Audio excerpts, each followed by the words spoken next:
السلام علیکم ورحمۃ اللہ وبرکاتہ۔ آج ہم اسٹارٹ کرتے ہیں سیرت النبی کا پارٹ 5۔ تو ہم پڑھتے ہیں بسم اللہ الرحمن الرحیم۔ الم یجد کا یتیما فآوی ووجدک ضالا فہدی۔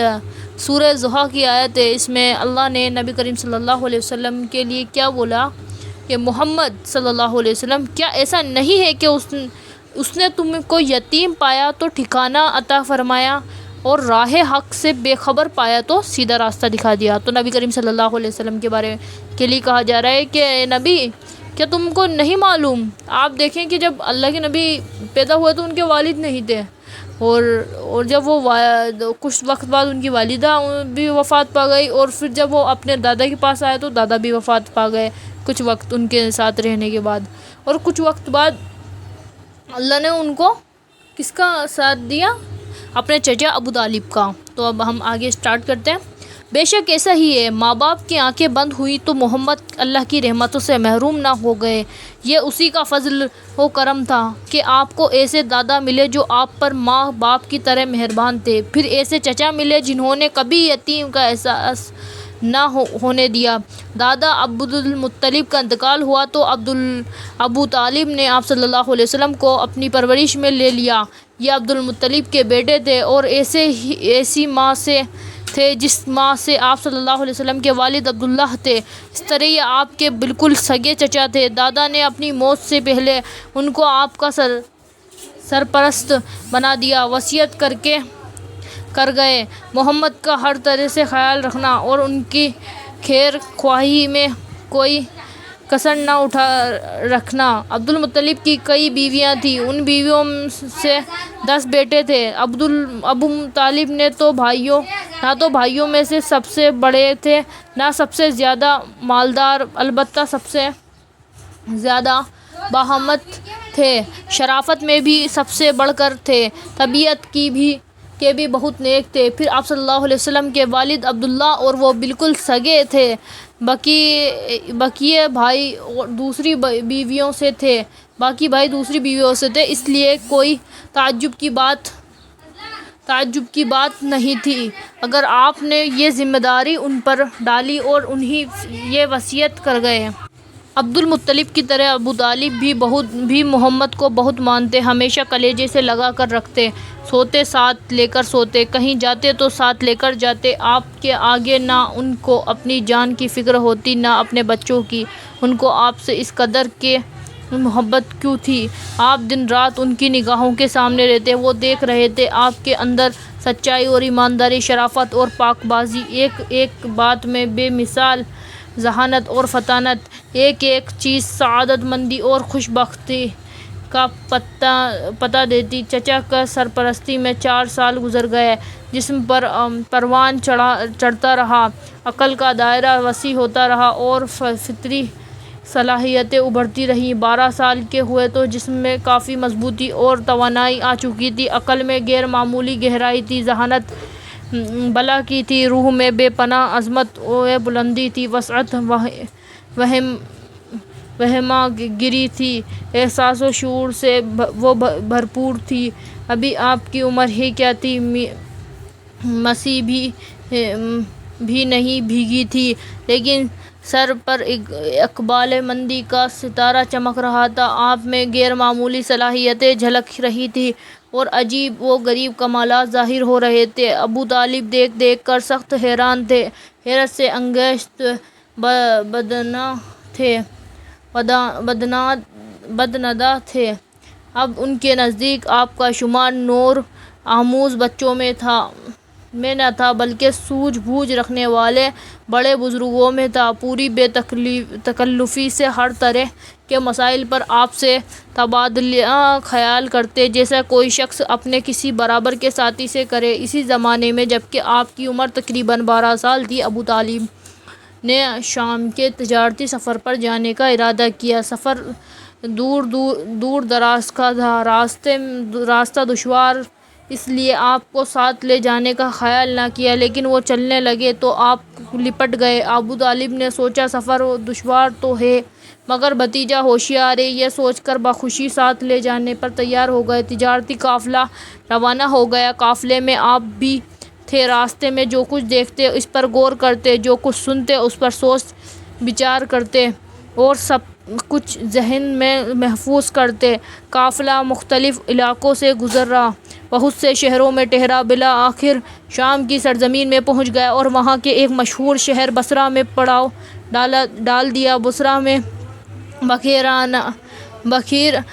بخیرا نامی ایک راہب تھا۔ اس کے گرجا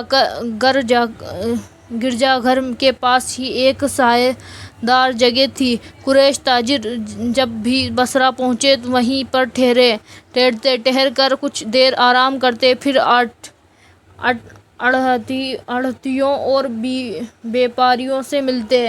یہ قافلہ بھی اسی جگہ آ کر ٹھہرا اور ہر شخص اپنے اپنے کام میں مصروف ہو گیا۔ کوئی زیادہ تھکا ہوا تھا اور وہ آرام کرنے لگا، کوئی بھوک سے بے تاب تھا تو وہ دسترخوان پھیلا کر بیٹھ گیا، کوئی اپنا تجارتی سامان ٹھیک کرنے لگا کہ جلدی سے ٹھکانے لگائے، اور ابھی کوئی بہت زیادہ دیر نہیں ہوئی تھی۔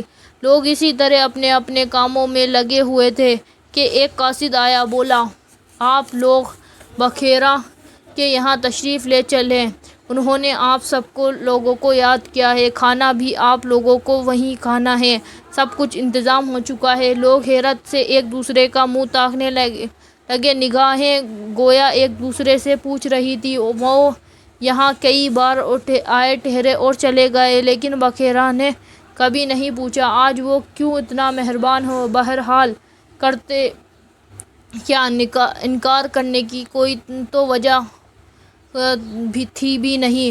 دعوت قبول کر لی، تمام لوگ قاصد کی رہنمائی میں روانہ ہو گئے۔ ہاں، صرف محمد رہ گئے، آپ نہیں گئے اس لیے کہ ابھی بچے تھے۔ بخیرا نے سب کے بہت ہی پرتپاک خیر مقدم کیا، بولا، بھائیو، میں چاہتا ہوں آج تم سب میرے ساتھ کھانا کھاؤ، تمہارا کوئی بھی فرد کھانے سے رہ نہ جائے۔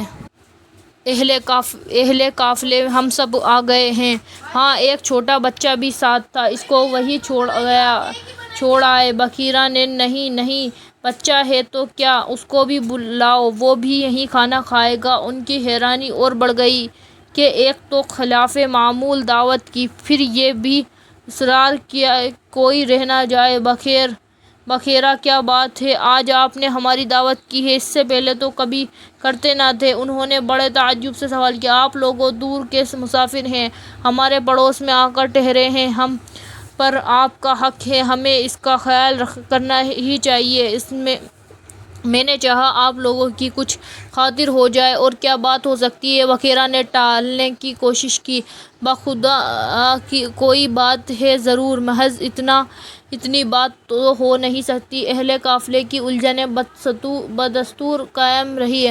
قاصد ابوطالب کے ڈیرے پر گیا، محمد کو ساتھ لے کر آیا۔ بخیرا اور تمام اہلِ قافلہ بیٹھے آپ کا انتظار کر رہے تھے۔ بخیرا کی نظریں محمد پر پڑی تو جم کر رہ گئی، وہ ٹکٹکی لگائے آپ کو دیکھتا ہی رہا۔ سب نے کھانا کھایا، کھانا کھا کر وہ ادھر ادھر پھیل گئے، کوئی تو چہل قدمی کر رہا تھا تو کوئی گھوم پھر کر بخیرا کا گرجا گھر دیکھ رہا تھا۔ ایسے میں بخیرا آپ کے پاس آیا، بولا، بیٹے، تمہیں لات و عزا کی قسم ہے، جو کچھ پوچھو صحیح بتا دینا، قسم ہے، تم سے جو بھی کچھ پوچھے صحیح بتا دینا، لات و عزا کی قسم نہ دیجیے۔ محمد نے فوراً لقمہ دیا، اچھا، خدا کی قسم، جو کچھ پوچھو سب بتلا دینا، کچھ چھپانا مت۔ بخیرا دوبارہ التماس کیا، پوچھیے، کیا پوچھتے ہیں۔ محمد نے اس کا درخواست منظور کر لی۔ بخیرا آپ سے آپ کے ہی بارے میں مختلف سوالات کرنے لگا، کچھ مزاج اور طبیعت کا حال پوچھا، کچھ عادات و اخلاق کے بارے میں دریافت کیا۔ آپ اس کے ہر سوال کا جواب دیتے رہے۔ اتنے میں ابوطالب محمد کو لینے گئے۔ یہ بچہ تمہارا کون ہے؟ بخیرا ابوطالب کی طرف متوجہ ہو گیا، یہ میرا بیٹا ہے۔ ابوطالب نے یوں ہی چلتا ہوا جواب دیا، یہ کیسے ہو سکتا ہے، یہ تمہارا بیٹا نہیں ہے، اس بچے کا باپ زندہ یہ ہو ہی نہیں سکتا۔ بخیرہ نے ابو طالب کی بات ماننے سے انکار کر دیا۔ آپ کے بارے میں بخیرہ کی یہ معلومات دیکھی تو ابو طالب دنگ رہ گئے۔ ہاں، یہ میرا بھتیجا ہے۔ ابو طالب نے اپنی بات کا تصحیح کی اور اس کا باپ بخیرہ نے پھر سوال کیا، ابھی یہ ماں کے پیٹ میں ہی تھا کہ باپ کا انتقال ہو گیا؟ ابو طالب نے مزید وضاحت کی، تم نے سچ کہا۔ اب اپنے بھتیجے کو واپس گھر لے جاؤ اور دیکھو اسے یہودیوں سے بچا کے رکھنا۔ خدا کی قسم، اگر انہوں نے دیکھ لیا اور جس حد تک میں نے اسے پہچان لیا ہے انہوں نے پہچان لیا تو اس کے جان کے پیچھے پڑ جائیں گے۔ تمہارا یہ بھتیجا کتنا عظیم انسان ہوگا اس کا تم تصور نہیں کر سکتے۔ بس یہ سمجھ لو کہ یہ وہ ہیرا ہے جس جیسا کوئی پیدا نہیں ہے۔ بخیرہ ایک ہی سانس میں یہ ساری باتیں کہہ گیا۔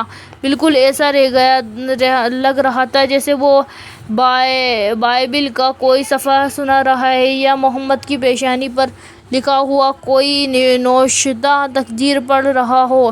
پھر وہ واپس ہو گیا۔ چہرہ خوشی اور اطمینان سے چمک رہا تھا اور وہ زیر لب یہ کہتا جا رہا تھا، میرا انداز بالکل صحیح نکلا۔ تو ہم اب اس کے نیکسٹ پارٹ میں آگے بتائیں گے انشاءاللہ۔ السلام علیکم ورحمۃ اللہ وبرکاتہ۔